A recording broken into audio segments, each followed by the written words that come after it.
Breaking news coming in the last couple of minutes as former AEW and current TNA wrestling star Ryan Nemeth has filed a lawsuit against AEW, its president Tony Khan, and former AEW star and current WWE superstar CM Punk.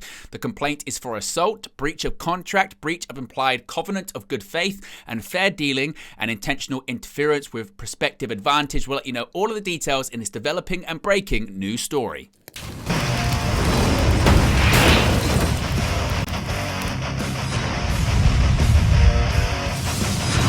Hey guys, welcome back to Wrestling News 365. Hope everyone is doing very well. As always, plenty of news stories to get into in the world of professional wrestling. Let's get straight into this developing and breaking news story regarding former AEW and current TNA wrestling star Ryan Nemeth filing a lawsuit against AEW, the president and CEO of the company, Tony Khan, and former AEW wrestler, current WWE superstar, CM Punk.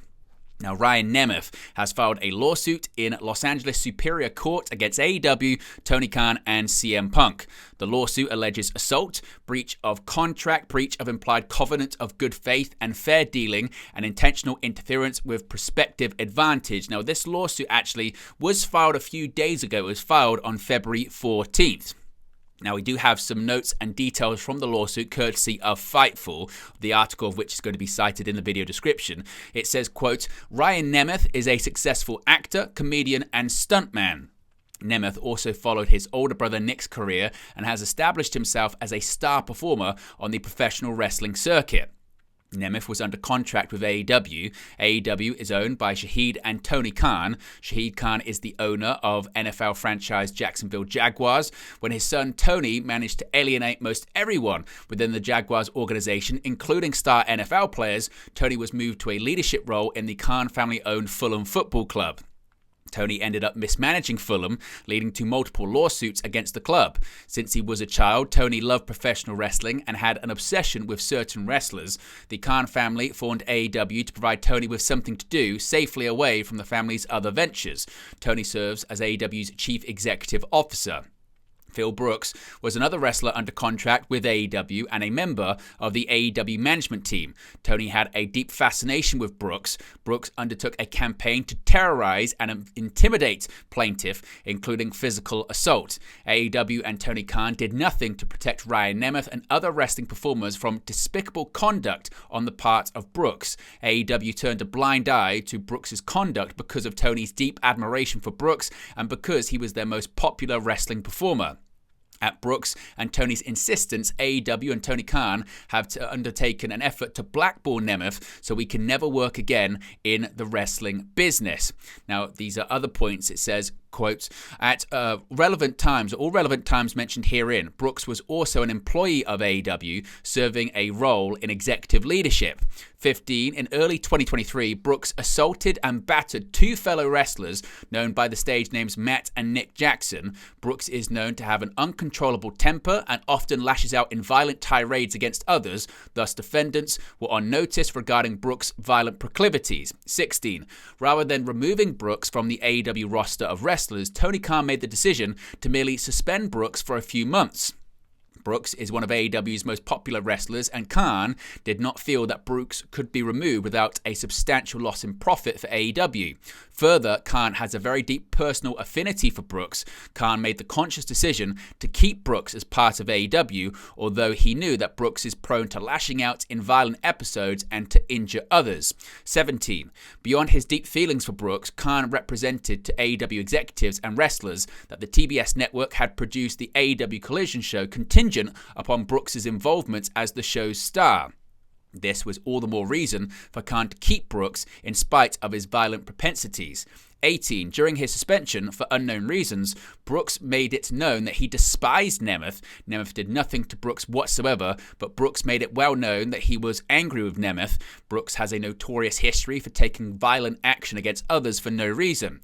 19. On April 16, 2023, Nemeth contacted executives within AEW to tell his employer that he was worried Brooks would come back to the wrestling circuit following his suspension and assault Nemeth. 20. On June 21st, 2023, following Brooks' return to the wrestling circuit, he assaulted Nemeth in the male talent locker room. In a menacing manner, Brooks shouted at Nemeth, quote, "Do we have a fucking problem? Do we need to step outside and handle this like men?" End quote. Nemeth was cornered by Brooks and did everything he could in order to de-escalate the situation. 21. The next day, Nemeth was contacted by Tony Schiavone and other executives from AEW to explain what happened. Nemeth calmly and factually explained that he was attacked by Brooks in the locker room. 22. Following the assault, nothing happened to Brooks as far as punishment from AEW. 23. It is well known in the wrestling industry that benching a wrestler is a form of punishment. That is, the wrestling performer is not scheduled for a match and thus is not paid. Benching a wrestler is a customary manner of punishing a wrestler. 24. Following the incident with Brooks, Nemeth greatly feared being benched by AEW. Nemeth spoke with AEW's in-house counsel and attorneys from Latham and Watkins, outside counsel for AEW. All of the attorneys promised that Nemeth would not be benched. 25. Following his June 22nd conversation with Tony Schiavone et al., Nemeth was not booked for a match for over 2 months. 26. Because Nemeth was not booked for matches, his income stream from AEW dried up. More importantly, his popularity and marketability faded from being absent from the professional wrestling circuit. 27.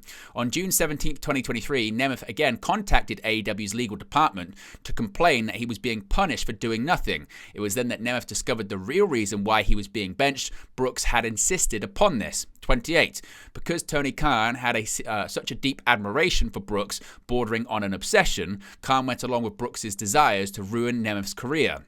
29. On August 12, 2023, Nemeth was finally booked for an event in Greensboro, North Carolina. 30. On the morning of August 12th, Nemeth was walking through the hotel lobby to board a shuttle to the sports arena where the wrestling match would take place. He saw Brooks. Brooks immediately took out his phone and began to text. 31. A moment after that text was sent, Nemeth received a text from AEW supervisor Pat Buck saying that he needed to speak with Nemeth as soon as he got to the arena. 32. Upon arriving to the arena, Nemeth sought out Pat Buck. Buck told Nemeth that he needed to leave the arena immediately and that travel would be arranged for him to fly out on the same day. 33. Nemeth was embarrassed and humiliated in front of other wrestlers who witnessed him being kicked out of the arena. More importantly, fans observed him leaving the arena, pictures were taken, and the expulsion became viral on social media. This humiliation caused irreparable damage to the marketability and reputation of Nemeth. 34. This entire episode was engineered by Brooks. Brooks demanded that Nemeth be told to leave and that he would be flown out of Greensboro immediately. Khan, for his part, went along with Brooks out of his deep admiration. 35. On August 15th, 2023, Nemeth contacted AEW's legal group and complained about being ejected from the event at the direction of Brooks.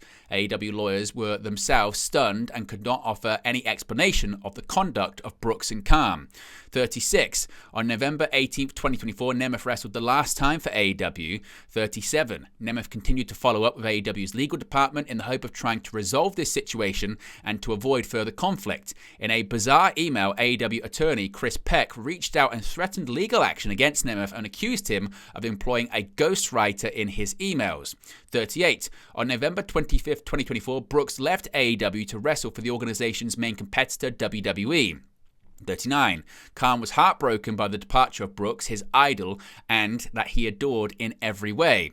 40. Khan was furious with Nemeth. Khan believes that Brooks left AEW because of Nemeth. 41. The defendants have embarked on a campaign to blackball Nemeth from professional wrestling. Specifically, Tony Khan blames Nemeth for Brooks leaving AEW and has used his significant resources to make sure that Nemeth can never again make a living in wrestling. 42. The conduct of each of the defendants was malicious in that defendants intended to cause injury to the plaintiff. Defendants acted willfully with a conscious disregard for the rights of plaintiff, end quote. Now, Nemeth reportedly is seeking compensatory damages, punitive damages, and demands a jury trial. Now, there was a story back in December of 2024 where Fightful Select reported that Nemeth had submitted a complaint to numerous AEW executives that, quote, outlined a timeline of events that he says highlights abuse, harassment, and threats he faced while working in AEW. Now, as far as what he's doing right now, Nemeth is currently part of TNA Wrestling, while Punk was fired by AEW in September of 2023 after a backstage incident involving himself, Jack Perry, and Tony Khan at AEW All In. He joined WWE later that year in November of 2023. Now, Ryan Nemeth actually was recently asked about his issue with AEW. In an interview with Mark of Body Slam, Ryan Nemeth said the situation had not been resolved. He said, quote, "That will probably be going on for as long as things take to go on for. It is by no means resolved in any way at all, but I hope it will be someday. I'm very confident that it will be," end quote. Now, this is what the original report from Fightful Select said back in December. It kind of, I guess, parallels this new lawsuit that was filed a few weeks ago by Ryan Nemeth in California. This is what the Fightful Select report said, quote, "Some of the aftershock of CM Punk's issues within AEW are still being felt. The newest in the form of a complaint regarding Ryan Nemeth and his exit from AEW earlier this year, that being back in 2024. Fightful has obtained a complaint sent to numerous executives within All Elite Wrestling back in September, in which Ryan Nemeth outlined a timeline of events that he says highlight abuse, harassment, and threats he faced while working in AEW. Note that these are individual claims of Nemeth himself, primarily as outlined in the document sent to numerous AEW executives. Now, the complaint was dated on September 12th and noted that though the abuse stemmed from now WWE superstar Phil Brooks, CM Punk, his real issue was that AEW failed to respond to any of the incidents and was encouraged to cut a promo antagonizing Punk. Nemeth includes a timeline, which he claims he also possesses emails, texts, phone call logs, and other records. Punk is also referred to as a former AEW talent who also had an undisclosed, i.e. not publicly known, executive/producer/manager title with AEW. On April 16, 2023, Nemeth claims he contacted AEW legal rep Mega Perek with concerns that he'd be targeted by Brooks. Nemeth says that on June 21, 2023, Brooks did threaten him in an AEW locker room. Nemeth claims that Tony Schiavone, Perek, and the Young Bucks all showed him empathy and says he's assured his relationship with AEW won't be impacted, though it doesn't specify who assured him. Nemeth notes that he was not booked for 2 months after this incident and that Jon Moxley contacted him and said it didn't sit right with him and supported him through the timeline.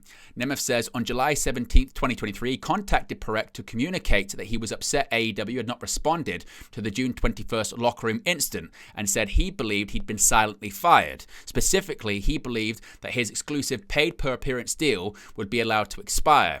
Nemeth claims that he felt he was being punished but was assured by Perek that speaking up wouldn't impact his job. On August 12th, Nemeth was booked for the first time in 2 months, confirming a story that Fightful Select had reported at the time. Upon arriving to Greensboro for an AEW show, Nemeth is asked to leave. AEW's Pat Buck had originally told Nemeth that there was a travel confusion before confirming that Brooks demanded he be removed from the venue. At the time, Fightful Select say they spoke to numerous sources in AEW who confirmed this to be the case and mentioned that there were several talent that were being kept off the show. Nemeth says he has an audio recording of some of his interactions that day. Nemeth says he contacted Perek again, pleading for action to be taken. He was flown to the August 16th show. His wording in the document was, quote, "ordered to verbally antagonize the world champion." Brooks is AEW Collision world champion at the time, in a promo in front of the live crowd taped for AEW programming. Nemeth claims that after speaking to AEW Legal and HR that day, there is no appropriate response to anything in the situation. Mega Perek had abruptly left her role in AEW Legal and Nemeth was instead dealing with Chris Peck and Margaret Stavley. After Brooks' incident with Jack Perry at AEW All In 2023, Nemeth was asked to speak to outside counsel as they were investigating the situation. Nemeth said that he communicated that he'd been speaking up regarding the pattern of behavior for months and was concerned about being made the fall guy for Brooks' behavior. Those that Fightful spoke to said the conversation was more to determine the course of action moving forward with Brooks and AEW, as opposed to rectifying issues between Nemeth, Brooks, and AEW. Nemeth says he's been told that his contract will not be left to expire while continuing to communicate his concerns of such. Nemeth worked for AEW for the final time on November 18, 2023, with Brooks returning to WWE later that week. He claims that he believed Khan and AEW hold him responsible for having to fire Brooks and leading to his WWE return. Nemeth's contract expired in March of 2024, and he says that Sanjay Dutt made repeated creative pitches for him that went ignored. After the completion of the outlined timeline, Nemeth says that AEW legal rep Chris Peck communicated a settlement interest that would equal approximately 3 years of his salary dependent on signing an NDA on the matter. Nemeth's document says that he was appreciative of the offer and wanted to discuss it, but his legal counsel that the offer was no longer an option. Nemeth's document also claims that Peck told him he'd be, quote, placed in an antagonistic position to Mega if things ever escalated to arbitration, but Nemeth claimed to always have a positive and respectful working relationship with Parekh. Nemeth has also claimed that Peck threatened to sue him in response to sending the aforementioned timeline. Nemeth says that he's met with mental health professionals over the matter and is seeking policy change and the financial consideration that was discussed. He stated that he felt AEW's roster was full of amazing people who deserved to be in a safe environment, and he didn't necessarily believe Brooks was the catalyst for the contrary, as he thinks it would have likely been someone else. He claimed that specifically these concerns fell on deaf ears to Chris Peck and AEW, and that others have communicated those issues to Peck. The document noted that AEW legal and HR received the timeline, but not Peck himself, as things had reached a stone wall with him. He also said that Mega Parekh, the Young Bucks, and Jon Moxley were helpful during this situation. Now, Fightful have been told that Nemeth did speak to Tony Khan and others in AEW months ago, and that Khan had entertained the idea of Nemeth returning to AEW. However, Nemeth didn't wish to. Now, Fightful at the time say they did reach out to AEW about the matter. They've not heard back. Of course, that was back in December. We're now towards the end of February, and this lawsuit has been filed. It was filed once again on February 14th. So if we get any more details on the fallout to this, the reaction to this, if it is going to go any further, any settlements, anything like that, we'll let you know. If there's any reaction from Tony Khan, AEW, CM Punk, WWE, TNA Wrestling, will get involved in it and let you know in an upcoming video. Be sure to smash a like on the like button. Be sure to subscribe, bottom right hand corner. Let me know your thoughts on this story in the comment section below, and I'll speak to you again very, very soon. Hey guys, thank you for watching, listening, streaming, or however you come across this video today. Be sure to click on the video on the right there to watch our next video, or click the bottom there to subscribe, or the bottom right hand corner. Thank you very much, and I'll speak to you again very soon.